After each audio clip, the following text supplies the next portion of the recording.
Hello, I'm Tanisha, and welcome back to my channel. Today we are going to talk about music idioms. There is so much good music out there that we all have our own favorites. I have lots of favorite music. My mainstream of music that I listen to is Christian music. Then I listen to a lot of rock, a little bit of rap, alternative music. I listen to a lot of K-pop music and other music in between. Music is a wonderful thing to have in your life.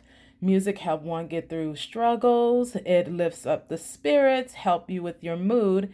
And what is your favorite kind of music? I would like to know. So now we're going to dive right in to some music idioms that can incline and help with learning our English. Here we go. Our first music idiom is, it's not over until the fat lady sings.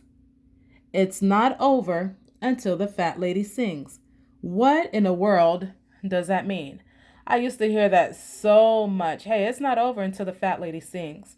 What they're basically saying is that whatever situation or circumstance is going on, they won't know the consequences of that circumstance or the conclusion until it's over. So when you hear someone says, you know what, it's not over until the fat lady sings, that means until the circumstance ends and they know the whole conclusion, then that's when it's over. So I know that one's a tough one. Number 2, all that jazz. All that jazz means basically etc. Or for example, person A may tell person B, yeah, I'm going to the grocery store because Maddie is having a party and I went to the grocery store to buy candy and popcorn and all that jazz, which means etc. Something that belongs within the same group of things. All that jazz. Yeah, I went to the gym and was drinking water and I did some walking and all that jazz and weightlifting. What it basically saying is etc. Extra stuff.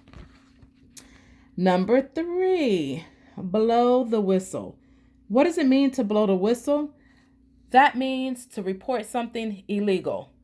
Person A saw person B doing something they shouldn't be doing, so they're going to go blow the whistle, which means they're going to go let the higher upper know that something illegal is going on.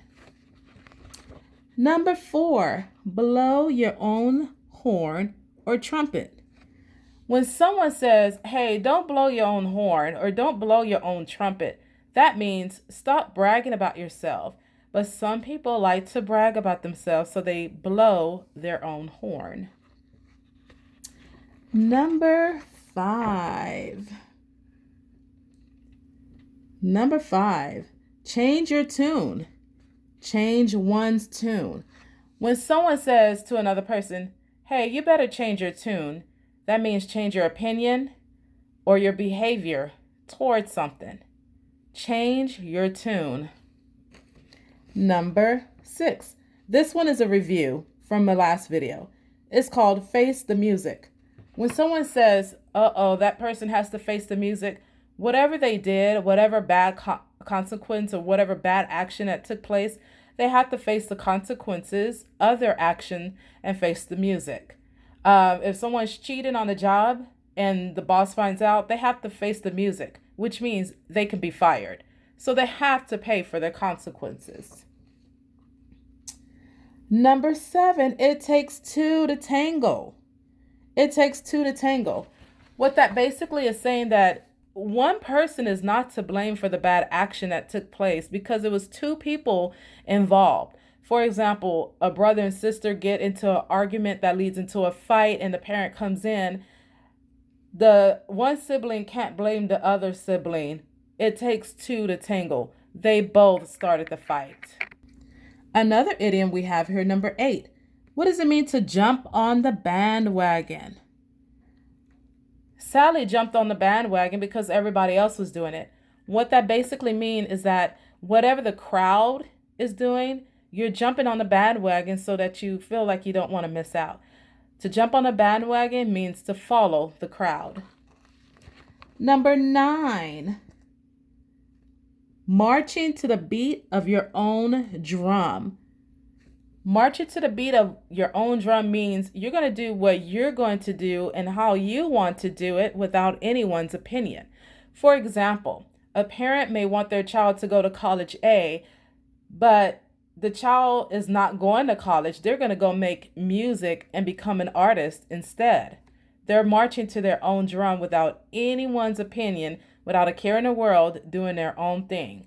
And that's the opposite of jumping on the bandwagon. So you have people that jump on the bandwagon and follow the crowd, or you have people that march to the beat of their own drum, following their dreams, doing what they want to do to make them happy. Number 10, that's music to my ears. What does it mean when someone says, oh, that's music to my ears? What they're basically saying is that the news that they received was great and awesome and welcoming and pleasing to their ear. And whatever good note they heard in their ear lifted up their spirits, and they're very happy about it. So they express that that's music to their ears. Number 7, play it by ear. What does it mean when someone says, number 11, I'm sorry. What does it mean when someone says, we're going to play it by ear? A lot of times what that means is that you're not sure how the day is going to go, so you're going to play it by ear. For example, the party was supposed to start at 5, but there's a delay because of the rain. So you're going to play it by ear as to what time to put out the food because no one has showed up yet because of the rain. Or when someone is playing by ear, say they know how to play the drums, but they play by ear. Or someone knows how to play an instrument and they play it by ear without reading the music sheet. So playing it by ear, you're not sure how the day or the event is going to go. So you just kind of keep a watchful eye and you kind of flow with it, if that makes sense. Number 12, ring a bell, rings a bell, rung a bell.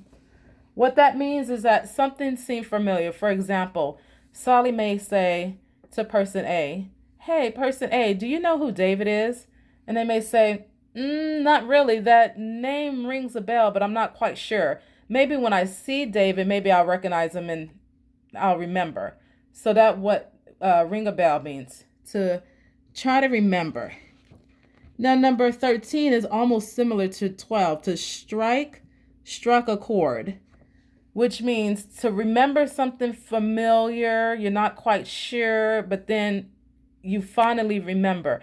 For example, there's a picture hanging up on the wall and you look at it and say, that person looks familiar. You're walking away and it strikes a chord in your mind. You say, hey, I remember that person in the picture. That's my old friend I haven't seen in years. So it's to finally remember something. It struck a chord. Number 14, toot your own horn is pretty much the same as to blow your own trumpet. It means to brag. You're bragging on yourself. You're walking around. You're tooting your own horn. Yeah, that means to brag.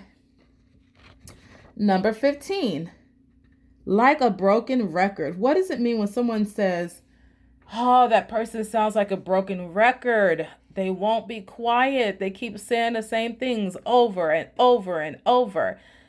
Like a broken record means that it is repetitive. It is constant. It doesn't seem to change. It's like that situation is like a broken record, or that person is like a broken record, which means it's repetitive, constant. Number 16, clean as a whistle. What does it mean to be clean as a whistle?